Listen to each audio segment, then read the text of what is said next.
fear. It was escalating to the point of no return. The threats were becoming, they were nonstop. But who was threatening, though? Monica was carrying threats from the president. What if there was a list, a secret list that includes names, dates, and events that had very, very bad things happen to them? What if this list was so scary people went out of their way avoiding entirely speaking about it? What if it showed horrible things that happened to those around during the Clinton presidency? Shocking as it may be, but Mary Katie Mahoney's name appeared on a list, just like that, shortly after her death in 1997. To understand the Second Intern Theory, we need to go back a few months before the Starbucks murders. You see, with all the drama surrounding the Paula Jones lawsuit, which was about the first alleged sexual assault by President Clinton, a news reporter working a case just happened to get an insider's tip of the sexual scandal at the White House. That reporter just stumbled into the biggest scandal of the 1990s. His article had dropped hints that a former White House staffer with the initial M was about to go public with her story of a sexual affair at the White House. So to better understand the timeline here, the Monica Lewinsky scandal was not reported yet, and the date this reporter got the inside scoop was during the Clintons' second term. Most of the sexual scandals that we now know about happened during the Clintons' first term. The intern was never named in the article. Unfortunately, the article was too controversial for his paper to publish, so they refused to publish it. The paper's owner did not want it published. Then something crazy happened. Someone stole his article and published to a different news gossip website, leaking it to the American public before the White House had a chance to see the article, and when it hit the internet, it spread like wildfire. The leaked article also included a picture from an accompanying unreleased video showing the back of the intern's head, and was titled Sexual Tryst at the White House. This was not just any video picture. It was leaked for the upcoming news article that described a high-ranking member of the White House in a sexual affair with an unidentified intern. Do you think that Monica Lewinsky was the president's only dalliance while he was in the White House? No. This was not a man who discriminated in any big way. He was an equal opportunity philanderer. Both the intern and the high-ranking officers were never named in the article. The intern shown in that video still picture was much older than Monica Lewinsky. Then, just days later, someone entered the Georgetown Starbucks while the crew cleaned up after closing and executed all 3 employees. So you are probably asking, what does this have to do with the Starbucks murders? Well, one of those employees killed was Mary Katie Mahoney, but did you know she was also one of the first Clinton White House interns? In the 1990s, becoming a White House intern is not easy. You need to be well connected, attend an Ivy League university, and be at the top of your class. Somehow Mary Katie Mahoney was in the tiny select group of interns during Clinton's first term as president. Although Mary helped other presidential office leaders, she would also help the president and first lady. Yet before becoming the Georgetown Starbucks manager, Mary Kate Mahoney somehow secured one of the most sought-after internships in America. Mary's day-to-day functions included working inside the White House, and as an intern, that was no easy job. You see, White House interns' positions are unpaid. They handle most of the complex administrative work. And as a White House intern, since it is an unpaid position, they still have to pay for their housing, clothing, and food by themselves. Most of Mary's fellow White House interns would later be in the news. These aides included Monica Lewinsky, Linda Tripp, Kathleen Wheely, with whom she would have closely worked with. Yet, from being a White House intern, something odd after leaving the White House even with an active security clearance. Connections to the most influential federal government departments in America. She ended up less than half a mile from the Clintons' family home in Georgetown as a manager of a Starbucks coffee shop. In the Beltway, that would be considered a massive U-turn. So what happened here, and why did she leave? Why wasn't she transferred to a different federal paying job like all the other interns? There was a lot of speculation as to why she didn't stay. Some thought she could have been harassed by someone, some thought she didn't fit in, while others thought she simply couldn't afford the lifestyle since she would have to pay for everything on her own. We will probably never know. Still, in the end, something incredibly odd did happen to her. She was murdered, and how she was murdered still baffles people to this day. I was then swept up into the eye of a political, legal, and media maelstrom like we had never seen before. Remember, just a few years earlier, news was consumed from just 3 places: reading a newspaper or magazine, listening to the radio, or watching television. That was it. But that wasn't my fate. Instead, This scandal was brought to you by the digital revolution. That meant we could access all the information we wanted, when we wanted it, anytime, anywhere.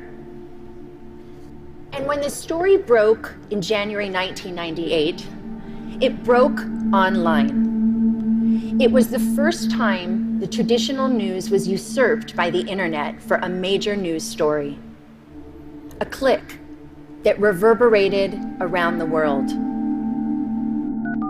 In 1997, the internet was still very much in its infancy.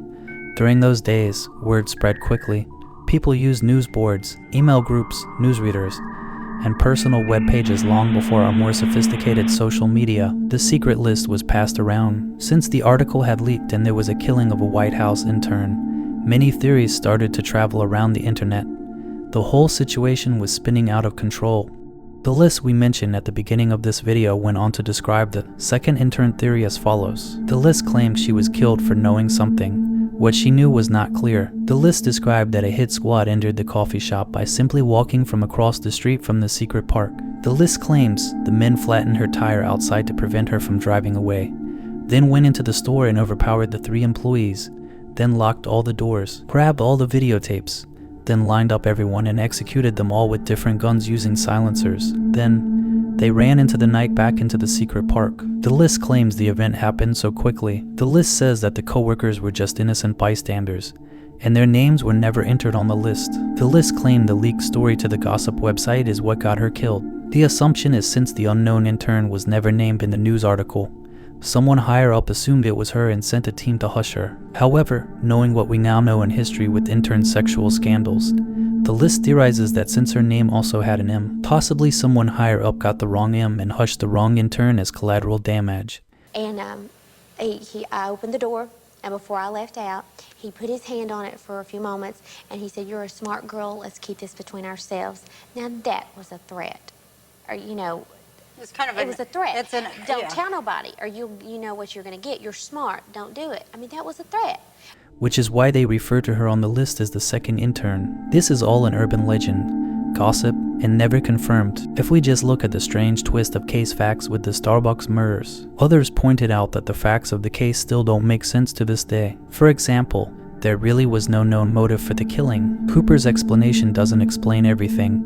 There are holes in his affidavit and testimony. No money or possessions were taken, and Mary still had the safe keys as she lay dead on the floor. Even though the killer had confessed to the murders, we know from our first video that Cooper had changed his story several times. If we retake a look at the case, Cooper did ask for a lie detector test, and he was never given one. Like we mentioned in the first video, Cooper's confession was never visually or audio recorded. This alone had one of his lawyers try to have his case thrown out. His account of the murders still doesn't add up. For example, he still doesn't explain the execution-style killing. Cooper said they were running out of the office and shot them all separately. Then how come the detectives found all the bodies lined up? Then there are the guns. Why did Cooper have 2 guns? Why did he fire so many rounds after he shot the first person? Why would a robber choose a revolver, knowing that he would have to empty the spent rounds and replace them with fresh bullets? That type of gun takes more time to work. Why dump them on the floor? All of this takes time. So we are all to believe he could swap bullets, but never attempt to open the safe. He had all night. He said he locked the door and he had access to the keys that were still on Mary. It was reported by detectives and the media of the suspected use of a silencer. And what about that flat tire? Then there was the doors. The front locked door was then unlocked and locked back again. How did Cooper lock the doors if he left the keys inside with Mary? Also, what about the security footage? Starbucks did have a small group of security cameras inside its store. Still, detectives claim there was no video footage of Cooper. Only Mary fighting off someone that does not come into view on the videotapes. Then there was the neighboring building's cameras. The videos were taken. One adjacent camera from the parking lot across the street directly views the Starbucks front door. And even though detectives seized the video footage from those cameras, to this day, no video footage was ever released or presented in court. This video angle would have most definitely showed who ran out the front door. Let's not forget that someone also reported seeing a group of men running towards the secret park. This account disappeared from the court case and news articles. Lastly, the corruption of the Washington, D.C. police was at an all-time high and was making national news. Even the police chief was thrown out of office during this time. Then we have Janet Reno, appointed by President Clinton. She overruled DC law, making this trial a federal death penalty trial. She would intervene twice. Interesting move. It positioned Cooper strategically into confessing to the crime or facing a death penalty trial. Cooper was boxed in. He had already admitted to parts of the crime. In his previous statements, he denied going to Starbucks several times, but he acknowledged without issue the other murder charges of the security guard. What did you know about Cooper's two public defenders? In a strange move, the District of Columbia decided it would be better for Cooper to have two public defender lawyers. This is the first time in Washington, D.C. history that a judge appointed two public defenders. In a strange connection, the second lawyer would also later become Monica Lewinsky's original lawyer. This is the same lawyer that had Monica Lewinsky sign the famous false affidavit that got the president impeached. So how does a very powerful, very expensive lawyer whose clients are in the close circle of presidents get added to a criminal's defense as a free public defender? It will be one of those mysteries we will never know. I found myself in the personal crosshairs of the President of the United States. Remember, I was going into an under oath situation, as was he, as was Monica. They were both going to lie. They said, essentially, I'm going to lie, he's going to lie, you are going to be the one convicted for perjury, not us. In the end, the same lawyer would work with two separate White House interns, and both cases made American history. The execution-style murders sounded more like a spy novel hit job than a single failed robbery.